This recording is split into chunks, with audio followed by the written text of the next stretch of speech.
bukan gitu. untuk kaum mendang-mending gitu. Dia selalu mainin emosi di setiap videonya dan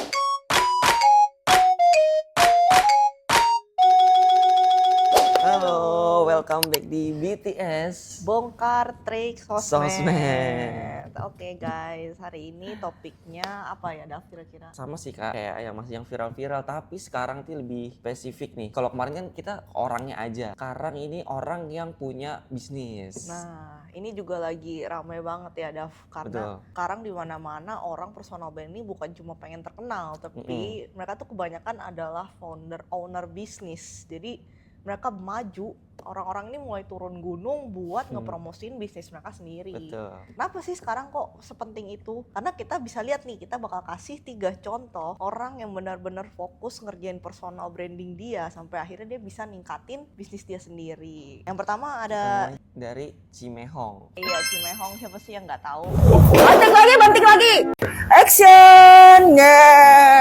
Ini viralnya tuh sayangnya di negatif. Iya, dia lagi ada kena kasus. Orang dari tahu awalnya Cimehong ini siapa sih? Dia itu awalnya adalah seorang cici-cici yang jualan kue, cuma sekedar cici-cici yang jualan kue di Pik. Dan dia tuh punya akun sebenarnya namanya Pik Baking House. Kenapa kok jadi namanya Cimehong?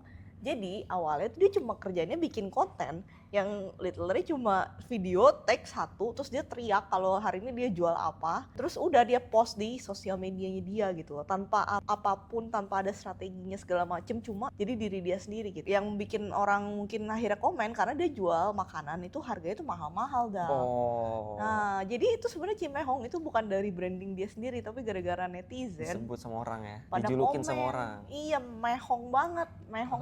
Akhirnya dia sendiri yang ngeklaim kalau dia tuh Cimehong karena yang barangnya dia jual itu mahal-mahal. Menurut kamu kenapa sih kok dia mau nge-brandingin diri dia sampai sebegininya gitu? Dia pengen ngasih tahu sih, karena dia kan juga nggak cuman jualan kue aja, tapi dia juga jual kualitas. Jadi dengan dia namain Cimehong, itu juga mengangkat brandnya juga, menunjukkan bahwa memang dibalik mahalnya itu ada kualitasnya kak. Dan lucunya dia itu juga selalu bilang, mungkin kebanyakan orang itu kalau misalnya dibilang mahal dia bakal kayak ngomong tapi bagus loh. Kamu tahu nggak, Dav? Sebenarnya dia kalau dibilangin mahal dia cuma bilang yang mampu-mampu aja, bukan gitu. untuk kaum mendang-mending gitu. Dia malah nantangin. Kamu tahu? Jadi itu dia malah bilang bukan untuk kaum mendang-mending, yang mau-mau aja gitu. Jadi emang dia makin segmented lagi gitu loh, mau beli gitu loh, yang mampu-mampu aja yang beli, yang bukan dia malah baik-baikan. Kalau secara bisnis itu misalkan kayak gitu, menurut kakak bagus apa enggak? Nah, kalau kita bahas pertama nih, gue pengen kasih tahu dari segi marketing, menurut gue dia berhasil. Kenapa? Pertama, dia adalah seorang baker kan. Dia ngejual diri dia, seorang dia yang bikin kue itu kayak gimana gitu. Oh, dia jual barangnya mahal gitu. Dia berani jual barang mahal karena dia emang yakin aja gitu, dan dia tuh pede banget, bukan cuma kualitas kita bagus loh bla bla bla, enggak, dia cuma bilang yang mau-mau aja. Sama ya, kalian tahu sendiri kan viral yang paling ikoniknya sekarang tuh dia kalau susunin kaleng Wisman sampai berlapis-lapis terus dia lempar. Nah, terus kan brandingnya Wisman tuh emang kualitasnya yang mahal punya gitu. Dia juga kayak nunjukin ini emang mahal, tapi dengan agresif gitu. Emosinya tuh yang dia bangun adalah agresif gitu. Jadi nggak perlu neko-neko, dia bener-bener jadi diri dia sendiri di personal branding ini. Akhirnya orang tuh ngeliatin dia gitu, apa sih nih Cinci kok heboh banget gitu kan dia jadi mencolok. Nah, untuk marketing menurut gue dia bagus. Kalau untuk produk kan kita nggak tahu ya sebenarnya barang dia tuh kejualnya seberapa banyak atau gimana, tapi menurut gue juga masih relevan gitu loh, karena dia selalu ngasih kontennya dia di dapur, walaupun orang kita tahu ya sebenarnya brandingnya dapur dia tuh kurang bagus. Kalau kalian lihat di footage ini, gue bakal state di sini, orang pada suka komplain kalau dapurnya dia tuh kurang bersih. Tapi anyway, tetap banyak yang komen, tetap banyak yang like, tetap banyak yang beli barang dia. Jadi menurut gue selama dia masih bisa at the top, terus orang ngeliat dia jual apa, dia branding dia produknya apa, orang bisa beli sesuatu dari dia, menurut gue sih itu berhasil. Oke. Nah, selanjutnya ada siapa nih, Dav? Selanjutnya kita bakalan bahas Iben dengan bisnisnya, yaitu sambal bakar. Kan kita tahu kalau si Iben ini dari awalnya dia tuh bukan pembisnis ya. Kalau beda sama si Cimehong, dia tadinya cuma konten kreator, terus akhirnya dia buka bisnis gara-gara nama dia udah terkenal. Dan dia ngerti cara naikin produknya itu gitu. Tapi dari bisnis sambal bakar ini juga awalnya tuh ide dari followersnya dia sih sebenarnya. Enggak, Dav. Itu udah dirancang semua. Dia tuh udah bikin semua itu dari awal dan komen followersnya itu satu hal yang juga dirancang sama dia buat gimmick supaya akhirnya dia bikin produknya itu. Sambal bakar itu udah dipropose sama salah satu partnernya dia. Jadi tuh dia awalnya emang udah dipropose banyak bisnis, tapi akhirnya dia nggak tertarik. Akhirnya muncullah nih sambal bakar dipropose. Nah ya udah dia bikin lah marketingnya. Ya gue akuin lah dia pinter, nah si Dava aja ketipu loh. Betul. Kalau itu nggak tahu itu salah satu Kayak real gimmicknya. gitu soalnya. Jadi Emang. nah di sambal bakar sendiri dia tuh masih sama sih Kak cara marketingnya, selalu mengikut sertakan followersnya Kak. Jadi kayak misalnya waktu itu ada video kayak Iben nih pengen makan sambal bakar, gak punya duit gitu. Gue lapar lagi Ben, tapi gak ada duit. Akhirnya disamperin sama si Ibennya buat ajak makan bareng. Jadi dia selalu mengajak followersnya juga selalu mengajak followersnya untuk ikut bikin konten gitu Kak.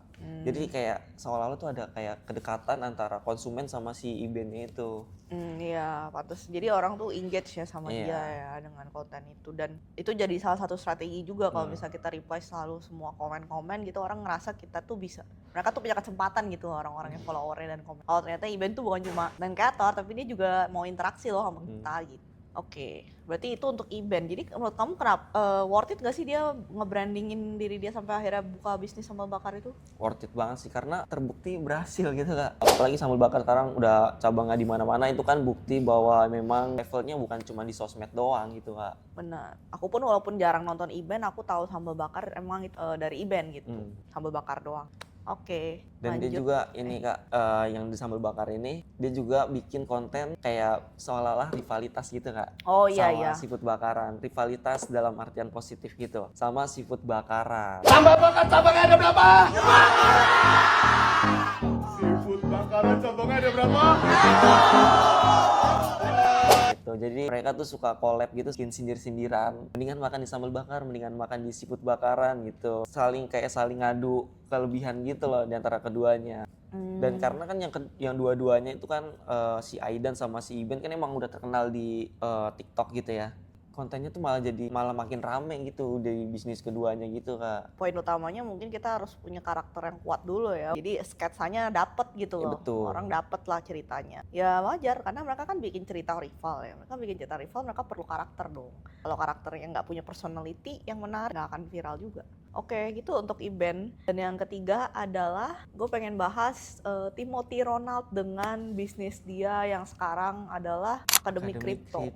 Oke, gue sebenarnya pengen specifically bahas satu video dia yang baru ini, namanya Neraka Laki-Laki.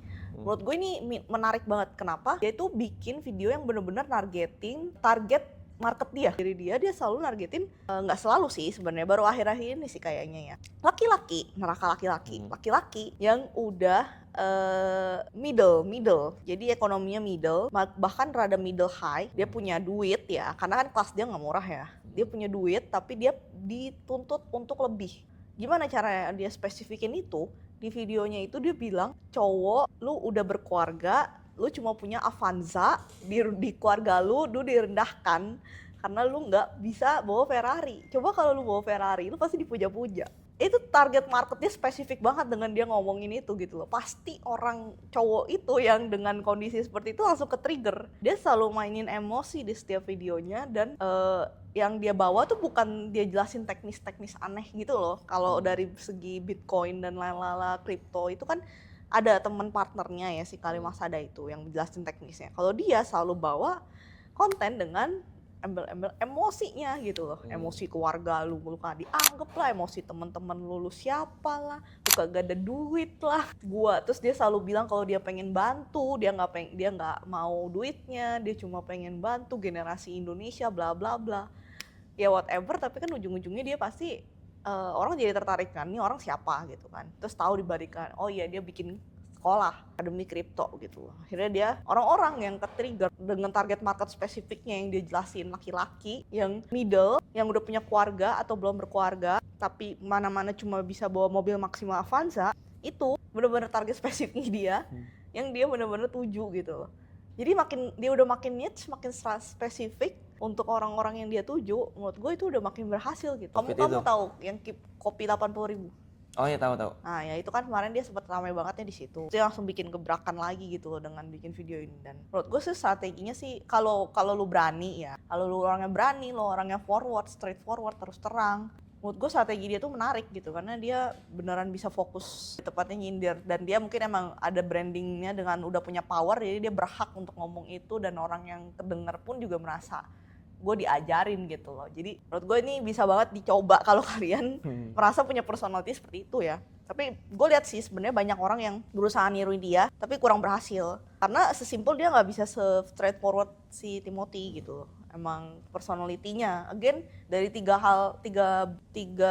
konten kreator yang kita bahas ini, pembisnis ini yang sangat kuat menurut gue adalah dari segi personality-nya. Iya kan? Betul. Kita rekap dulu ya berarti ya. Iya. Dari segi yang pertama si Kim Hee Hong ini personality-nya kuat banget, apa dia straightforward. Lu bilang lu suka, lu enggak gitu kan. Terus dia juga keras gitu loh. Malah karena saking kuatnya malah dapat julukan dari orang-orang lagi. Nah gitu iya ya. saking kuatnya dia dapat punya nama sendiri. Orang bukan dia yang nge-brandingin nama dia, tapi orang-orang yang ngasih nama ke dia. Betul. Kim Hee Hong itu udah kuat banget personality-nya. Dan yang kedua si Iben juga bahkan dia bukan cuma bikin personality buat diri sendiri, dia bisa bikin personality buat talent-talent di bisnisnya dia. Jadi dia nggak perlu selalu tampil paling utama. Jadi dia bikin konten juga, talent-talentnya ya. Talent-talentnya Di seafood udah bisa bakar. ditinggal. Gitu. Jadi bahkan seafood bakaran dan sambal bakar tuh punya personality masing-masing lagi di talent-talentnya. Menurut gue itu itu oke banget. Dan yang ketiga ya si Timothy, dia personality-nya kuat banget. Dia kekeh dengan apa yang dia sampaikan dan gak pengaruh orang ABCD ngomong gitu loh. Dia tetap stand up gitu dengan apa yang nilai dia yang pegang. Si Timothy itu. Jadi menurut gua kalau mau bikin personal branding dan untuk ningkatin bisnis lu, jangan lupa lu harus tahu personality lu apa value dari lu dan bisnis lu yang pengen lu kasih ke audiens yang lu targetin. Menurut lu audiens lu tuh bakal ngeh sama lu tuh karena apa? Karena personality lu yang seperti apa gitu, value-nya gitu. Lu kalau misalnya cuma mau berasa ngikut sana ngikut sini, lu kagak tahu lu punya apa, itu nggak akan berhasil. Mungkin berhasil atau tapi mau ngarah kemana nggak ada ujungnya gitu loh. Lu nggak akan nemu spesifik audiens yang bakal setia sama lu, yang loyal sama lu. Oke guys, thank you. Kira-kira Thank you sudah nonton semua video kita. Kalau kalian ada tambahan atau kalian ada masukan atau ada saran mau bikin konten apa selanjutnya, kalian bisa langsung komen aja, nanti bakalan langsung kita baca. Sampai jumpa di video berikutnya. dadah. Bye bye.